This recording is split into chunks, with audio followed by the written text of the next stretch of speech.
जय हिंद फ्रेंड। देखिए आज की इस वीडियो में हम लोग भारतीय संविधान के 25 महत्वपूर्ण प्रश्नों को देखेंगे, जो कि फ्रेंड आपके किसी भी एग्जाम के लिए महत्वपूर्ण रहेगा। तो चलिए फिर हम लोग स्टार्ट करते हैं। देखिए इसमें पहला क्वेश्चन है, भारतीय संविधान का जनक किसे कहा जाता है। देखिए फ्रेंड्स, इस क्वेश्चन का आंसर आप सभी लोग को पता होगा। इसका राइट आंसर हो जाएगा option number B, doctor BR Ambedkar को भारतीय संविधान का जनक कहा जाता है। चलिए उसके बाद इसमें हम लोग अगले क्वेश्चन को देखते हैं। तो देखिए इसमें अगला क्वेश्चन है, भारत की संविधान सभा किसके अनुसार गठित की गई। तो इसका राइट आंसर हो जाएगा option number D, cabinet mission योजना के तहत फ्रेंड्स भारतीय संविधान सभा का गठन किया गया था। और देखिए फ्रेंड्स, कैबिनेट मिशन योजना जो भारत में कब आया था, तो 1946 ईस्वी में आया था और इसी के अनुसार भारतीय संविधान सभा का गठन किया गया था। चलिए उसके बाद इसमें हम लोग अगले प्रश्न को देखते हैं। तो देखिए इसमें अगला प्रश्न है, संविधान सभा के अस्थायी अध्यक्ष कौन थे। तो इसका राइट आंसर हो जाएगा ऑप्शन नंबर सी, सच्चिदानंद सिन्हा जो थे फ्रेंड्स संविधान सभा के अस्थायी अध्यक्ष थे। और संविधान सभा की पहली बैठक 9 दिसंबर 1946 ईस्वी को नई दिल्ली में की गई थी, जिसकी अध्यक्षता सच्चिदानंद सिन्हा के द्वारा किया गया था। और देखिए फ्रेंड्स, उसके 2 दिन बाद यानी कि 11 दिसंबर 1946 ईस्वी को डॉक्टर राजेंद्र प्रसाद को संविधान सभा का अस्थायी अध्यक्ष के रूप में चुना गया था। तो इसको ध्यान में रखिएगा। देखिए उसके बाद इसमें अगला प्रश्न है, संविधान सभा का संवैधानिक सलाहकार किसे नियुक्त किया गया था।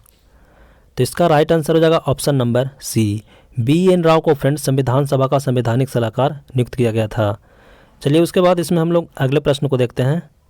देखिए इसमें अगला प्रश्न है, संविधान सभा की प्रारूप समिति के अध्यक्ष कौन थे। तो इसका राइट आंसर हो जाएगा option number D, doctor BR Ambedkar को संविधान सभा के प्रारूप समिति के अध्यक्ष बनाया गया था। याद रखिएगा। देखिए फ्रेंड्स, संविधान का मसौदा तैयार करने के लिए प्रारूप समिति का गठन किया गया था। 29 अगस्त 1947 ईस्वी को प्रारूप समिति का गठन किया गया था और इसमें टोटल 7 मेंबर थे। याद रखिएगा। चलिए उसके बाद इसमें हम लोग अगले प्रश्न को देखते हैं। तो देखिए इसमें अगला प्रश्न है, संविधान सभा में उद्देश्य प्रस्ताव किसने प्रस्तुत किया था। तो इसका राइट आंसर हो जाएगा option number C, Jawaharlal Nehru के द्वारा फ्रेंड्स संविधान सभा में उद्देश्य प्रस्ताव को पेश किया गया था। और देखिए इनके द्वारा 13 दिसंबर 1946 ईस्वी को संविधान सभा में उद्देश्य प्रस्ताव को पेश किया गया था। याद रखिएगा। चलिए उसके बाद इसमें हम लोग अगले प्रश्न को देखते हैं। तो देखिए इसमें अगला प्रश्न है, संपूर्ण भारतीय संविधान निर्माण में संविधान सभा को कितना समय लगा। तो इसका राइट आंसर हो जाएगा ऑप्शन नंबर बी, टोटल 2 वर्ष 11 माह और 18 दिन का संविधान को तैयार करने में समय लगा। देखिए इसके बाद इसमें अगला प्रश्न है, संविधान सभा द्वारा अंतिम रूप से पारित संविधान में कुल कितने अनुच्छेद और अनुसूचियां थी। तो इसका राइट आंसर हो जाएगा ऑप्शन नंबर सी, टोटल 395 अनुच्छेद और 8 अनुसूचियां थी। और फ्रेंड्स भाग की बात करें तो भाग कितना था, तो भाग टोटल 22 था। देखिए फ्रेंड्स, अभी भी वर्तमान में भारतीय संविधान में 395 अनुच्छेद है, लेकिन यहाँ पे देखा जाए कि 21 के ए, 51 के ए, इस तरह के अनुच्छेद जोड़े जाते हैं, तो यहाँ पे टोटल मिलाकर के 444 अनुच्छेद से भी अधिक हो जाता है। बात करें कि अनुसूचियाँ कितना है, तो वर्तमान में भारतीय संविधान में 12 अनुसूचियाँ है और भाग की बात करें तो टोटल 22 भाग है। ध्यान में रखिएगा। चलिए उसके बाद इसमें हम लोग अगले प्रश्न को देखते हैं। देखिए इसमें अगला प्रश्न है, भारतीय संविधान की आत्मा किसे कहा जाता है। तो इसका राइट आंसर हो जाएगा ऑप्शन नंबर ए, प्रस्तावना को भारतीय संविधान की आत्मा कहा जाता है।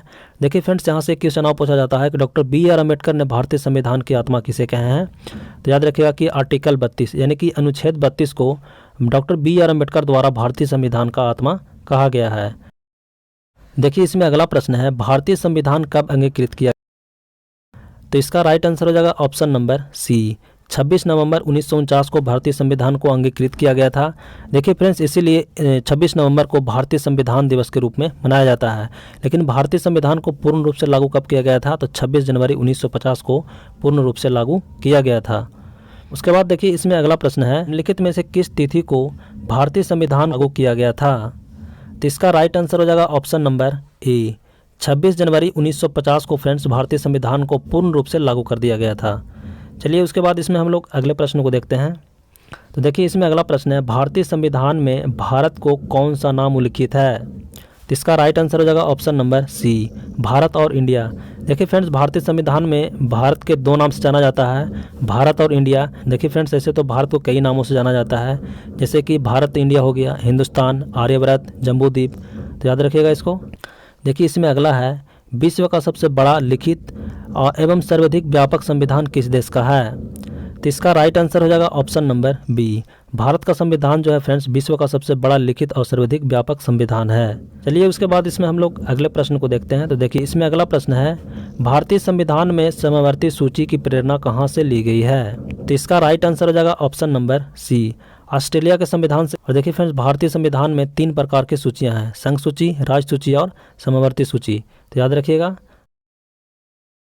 देखिए इसमें अगला प्रश्न है, वर्तमान में भारतीय संविधान में कुल कितनी अनुसूचियां हैं? तो इसका राइट आंसर हो जाएगा ऑप्शन नंबर डी, टोटल 12 अनुसूचियां हैं वर्तमान में। लेकिन फ्रेंड्स मूल संविधान में कितना अनुसूचियां थी? तो टोटल 8 अनुसूचियां थी। चलिए उसके बाद इसमें हम लोग अगले प्रश्न को देखते हैं। देखिए इसमें अगला प्रश्न है, भारतीय संविधान के किस अनुच्छेद में यह अंकित है कि भारत अर्थात इंडिया राज्यों का संघ होगा? तो इसका राइट आंसर हो जाएगा ऑप्शन नंबर ए, अनुच्छेद 1 में कहा गया है फ्रेंड्स कि भारत अर्थात इंडिया राज्यों का संघ होगा। और फ्रेंड्स आपसे अगर भाग भी पूछा जाए तो क्या होगा? तो भाग भी 1 होगा। चलिए उसके बाद इसमें हम लोग अगले प्रश्न को देखते हैं। देखिए इसमें अगला प्रश्न है, संविधान के किस अनुच्छेद के अंतर्गत राष्ट्रपति अध्यादेश जारी करता है? तो इसका राइट आंसर हो जाएगा ऑप्शन नंबर सी, अनुच्छेद 123 के तहत फ्रेंड्स राष्ट्रपति के द्वारा अध्यादेश जारी किया जाता है। और देखिए कि कब जारी किया जाता है? तो संसद के सत्र न होने की स्थिति में राष्ट्रपति के द्वारा अनुच्छेद 123 के तहत अध्यादेश जारी किया जाता है। चलिए उसके बाद इसमें हम लोग अगले प्रश्न को देखते हैं। तो इसमें देखिए कि भारतीय संविधान के किस अनुच्छेद में नागरिकता संबंधी प्रावधान किए गए हैं? तो इसका राइट आंसर हो जाएगा ऑप्शन नंबर बी, अनुच्छेद 5 से 11 तक है फ्रेंड्स वो भारतीय संविधान में नागरिकता का प्रावधान है। और नागरिकता संबंधित भाग की बात करें फ्रेंड्स तो भाग कितना में है? तो भाग 2 में है, याद रखिएगा इसको। चलिए उसके बाद इसमें हम लोग अगले प्रश्न को देखते हैं। तो देखिए इसमें अगला प्रश्न है, मौलिक अधिकार संविधान के किस भाग में वर्णित है? तो इसका राइट आंसर हो जाएगा ऑप्शन नंबर सी, भाग 3 में फ्रेंड्स मौलिक अधिकार का वर्णन है। और अनुच्छेद की बात करें तो 12 से लेकर के 35 तक हो जाएगा। वर्तमान में बात करें कि मौलिक अधिकारों की संख्या कितना है? तो टोटल 6 है। चलिए उसके बाद इसमें हम लोग अगले प्रश्न को देखते हैं। तो देखिए इसमें अगला प्रश्न है, संविधान के किस अनुच्छेद में राज्य के नीति निर्देशक तत्वों का उल्लेख है? तो इसका राइट आंसर हो जाएगा ऑप्शन नंबर सी, अनुच्छेद 36 से 51 तक है फ्रेंड्स राज्य के नीति निर्देशक तत्वों का उल्लेख है। और यहाँ पे बात करें कि भाग कितना है? तो याद रखिएगा कि भाग 4 है।